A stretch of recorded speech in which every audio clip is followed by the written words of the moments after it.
The story of the ogres is far from complete. The Irda went one direction and all other ogres went another one. Let's look at the history of ogre titans.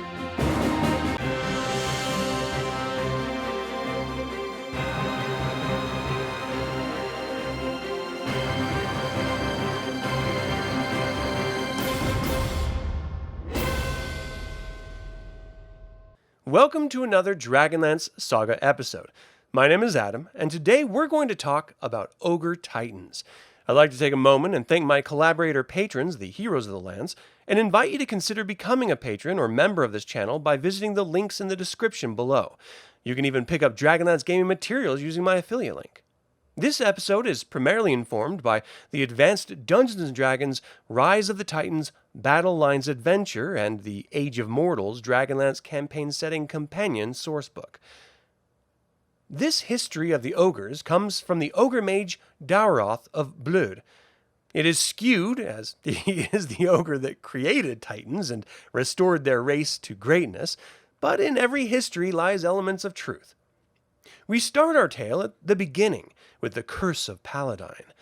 In the beginning, the great Darklady created ogres, the magical and beautiful race that would enslave humans and drive off the elves. They ruled their lands as masters and were masterful.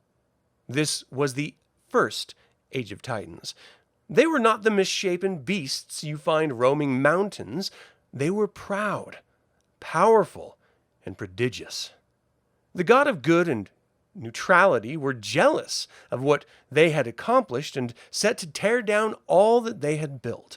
They corrupted one of their own, a wealthy landowner named Igraine. He was tricked into freeing his slaves, which set off a rebellion amongst the millions of their slaves. The slaves were strengthened by Paladine and overwhelmed their ogre ancestors. To add insult to injury, Paladine cursed them, saying, "Let the evil in their hearts be evident in their forms." This curse was not immediate, but became evident in each following generation, falling farther away from their nobility and beauty.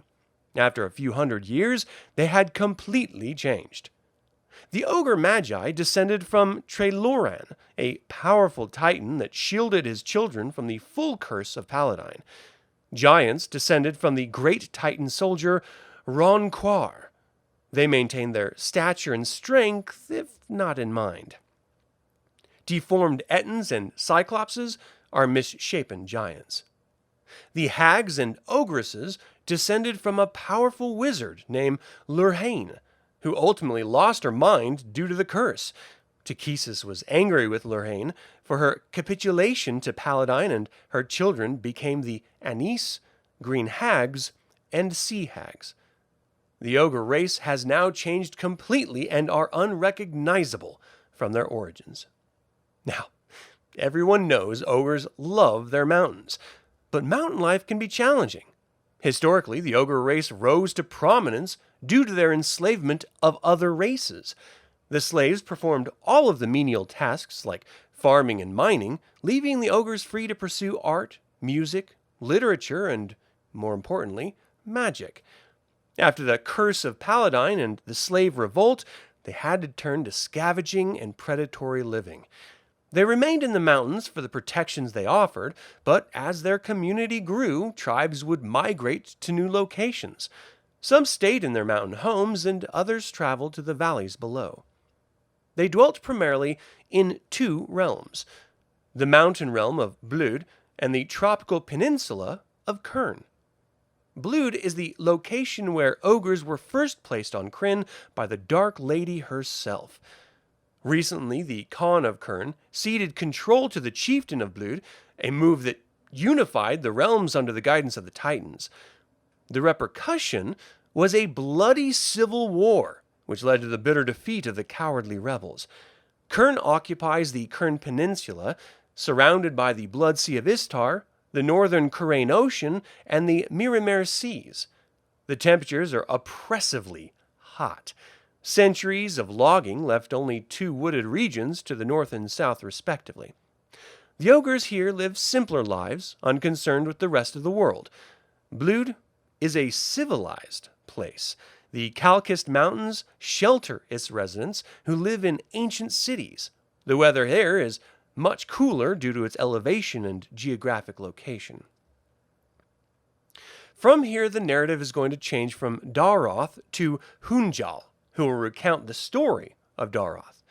You see, Dauroth is a scion of the Ogre Magi.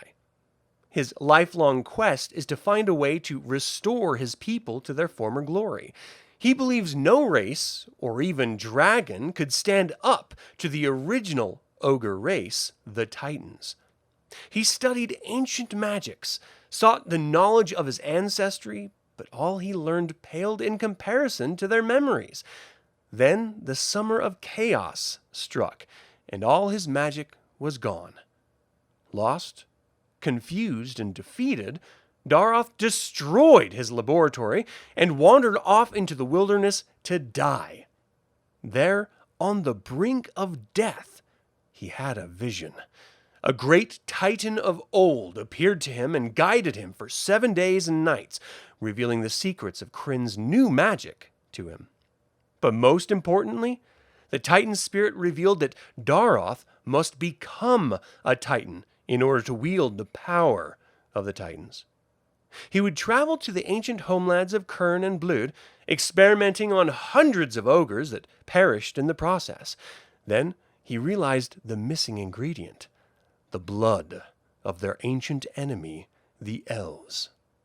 Dauroth formed raiding parties to capture several dozen elves from the borders of Sylvanesty. In his citadel, over the course of 3 days, he practiced his ancient rituals on himself, drained 10 elves of every drop of blood, and submerged himself within it. The pain he experienced was great, but when he emerged, he had transformed into a giant paragon of beauty, standing over 15 feet in height. His skin turned blue, his ears were pointed, his teeth sharpened, and his eyes were inky pools of darkness. Dauroth felt the surge of magic course through his new, lean, and powerfully built body. He would become the Messiah to lead his people to glory. There was a downside, as there traditionally is, as the power was only temporary and it led to even more disfigurement. Through experimentation, he learned a regular dosage of elven blood would maintain his new form. Dauroth would transform the Blöde chieftain, Chief Donag, into a Titan, though his natural cunning and wit were elevated throughout the process, rather than the magic of Dauroth. The ogres rallied behind their Titan leaders, knowing that they would need elven blood to sustain them, and even more to transform new Titans for defense. They attacked Alanna Starbreeze's encampment outside the Sylvanesty Shield. They put out a bounty to all Ogre and Minotaur nations on elves, and began plans for a full-blown invasion. They led an army against Alanna and the Legion of Steel. They captured hundreds of elves, taking them right back to Blöde. With this new source of elven blood, Dauroth creates 35 Titans who rally the ogres together, squashing their rebellion from Krynn, and are poised and ready to capture Alanna and her elves. After that, he plans to take Sylvanesty. At least these were his plans at the beginning of the new Age of Titans.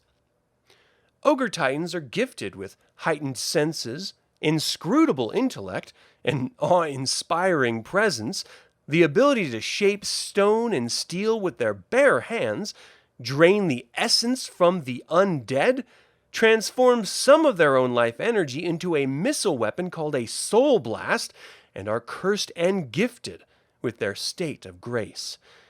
It requires the employment of one of 2 methods. The first is to repeat the original ritual requiring the fresh blood of 10 elves, and the second was an elixir Dauroth discovered that only requires the blood of a single elf and can hold off degeneration for a month at a time. The elixir has a shelf life of a year, so the Titans have actually begun harvesting elven blood while keeping the donor alive in order to replenish their supply. And that is all I have to say about Ogre Titans. Was there anything I left out that you'd like to hear more about? Are Ogre Titans too overpowered? And lastly, have you ever played Dragonlance in the 5th Age and faced an Ogre Titan? Leave a comment below. I'd like to once again invite you to consider becoming a patron or member of this channel, and you can pick up Dragonlance gaming materials using my affiliate link, all of which are in the description below. This channel is all about celebrating the wonderful world of the Dragonlance Saga, and I hope you'll join me in the celebration. Thank you for watching. This has been Adam with Dragonlance Saga, and until next time, remember, there is no such thing as disaster, merely opportunity.